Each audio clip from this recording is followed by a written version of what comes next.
Alright y'all, welcome back to another video. Like I said, the new setup is here. Oh yeah, I've got this in my drink right here.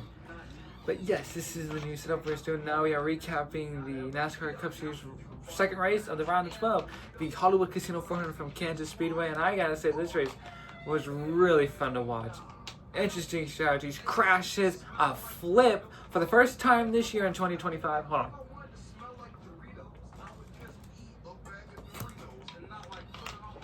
Oh, yes, the first.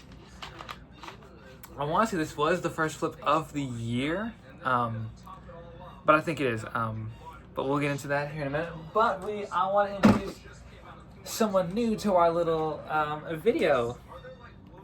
His name is Charles. You know, I thought I named him, you know, because Charles is actually my favorite Formula 1 driver. But he will actually be sitting in my hand when we start making these videos, because why not? And I don't want to hear that I'm playing with something that I shouldn't be playing with. Don't worry, he's not real. He's fake. Even though he won't sit up and his feet are kind of broken at the moment. I promise I did not break his feet. He was just like this. Okay, he'll just sit right here on my lap, right here. Okay, let's finally get started. If I can get his feet where they should be, okay.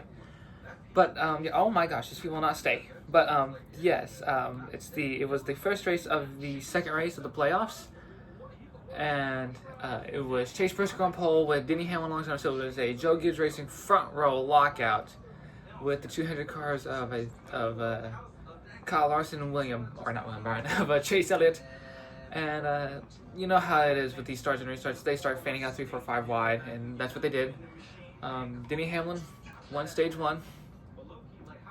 Actually, caution came out, I think, early in this race. I can't remember. It's been like over 2 hours since the race concluded. But yes, and yeah, or actually, yeah, the first caution did come out with crap. Who was it? It was early in the race where the first caution came out. It might have been who was it that brought out the early caution?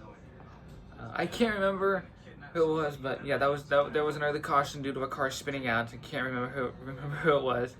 So we restart with a couple laps to go in stage 1, and then Denny Hamlin wins stage 1, of course. We already knew that. And then stage 2, nothing changed. Denny Hamlin, dominant car, wins stage 2. And now we get into the final stage where things start to get a little chaotic. We get in the final stage, and Denny Hamlin reports of losing power steering.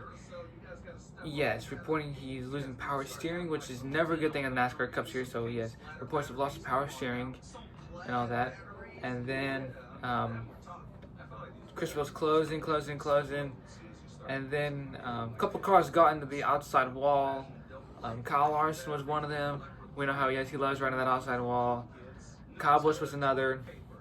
And then with around I want to say with 14 laps to go, caution comes out as Kyle Busch slaps the wall again, this time causing the tire carcass to come off and onto the racetrack. And so we restart with the 2 Toyotas. Or actually, we get into the pits, and they get into the pits, and it was a slow stop for Denny Hamlin. With the jack, they've had issues with that all day. With the jack not going underneath the car, so yes, they had that issue. Hamlin lost 6 spots, but it was the 2 2311 cars and the 2 Joe Gibbs on the outside, and they restart. And then the first big one of the year, well, actually, no, this is the second big one of the year. We had one at Richmond just a couple months last month with Noah Gragson and Austin Cindric collecting 2 of the playoff drivers of Joe Logano, the defending 3-time champion, who was collected, and Austin Cindric. And I can tell you, this was a big one for sure here in Kansas. Kansas always producing big ones here, and it has happened with the 4, the 3, the 16, the 2, the 22, the 77, and of course the 47. And so we restart again with 10 laps to go. And another caution comes out with Carson Hocevar spinning down the back straightaway, getting turned by Chris Buescher. And yes, that produces another caution. And so we try again, right? We try again. We're supposed to go on lap 267. We went overdue that. We went into overtime. And then we restart, and this has got to be the most scariest one we've seen all year. It was terrifying, but yes, as they come off of turn 4, caution comes out. Zane Smith gets pinned against the wall by John Hunter Nemechek, and he starts wall riding through 3 and 4, and then after he gets off the wall, he starts tumbling down the banking off of turn 4.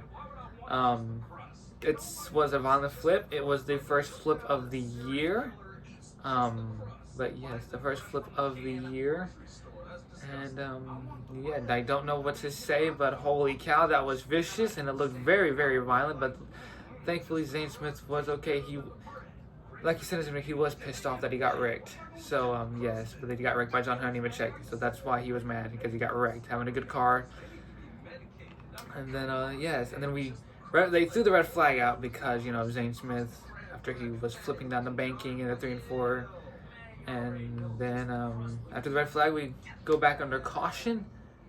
And so we restart once again. Oh, Bubba Wallace was not happy at all with his team of Tyler Reddick. He was not happy that he did not get the good restart that he needed. So, yes, he was frustrated about that. So after his little rant, we restart once again. And this time, the two Toyota teammates of the 2311 team finally get a good launch. They start fanning out once again, but luckily made it back to the white flag. And here comes Denny Hamlin, the man who's dominated this race with power steering issues. Goes down the back straight, Bubba's blocking, trying to get this win. And next thing you know, into 3 and 4, Hamlin sends it into 3, getting sideways, putting Bubba into the wall, and here comes the 9 of Chase Elliott, and wins here in Kansas, and advances into the round of 8. So, yes, Chase Elliott advanced to the round of 8. Bubba Wallace did call out his owner for being a dummy, or he could have called him a dummy a couple of years ago. This time he actually did call him a dummy for messing up and not helping him at all. So yes, but I give this race a solid 10 out of 10. This was a fun, exciting race. I'm glad Zane Smith was okay after his flip. It looked very, very violent. I won't be showing it because obviously copyright issues that I've had a couple of weeks ago during the Italian Grand Prix. But yes, but yeah, solid 10 out of 10 on this race, and yeah, and thank you guys for watching. And see y'all soon.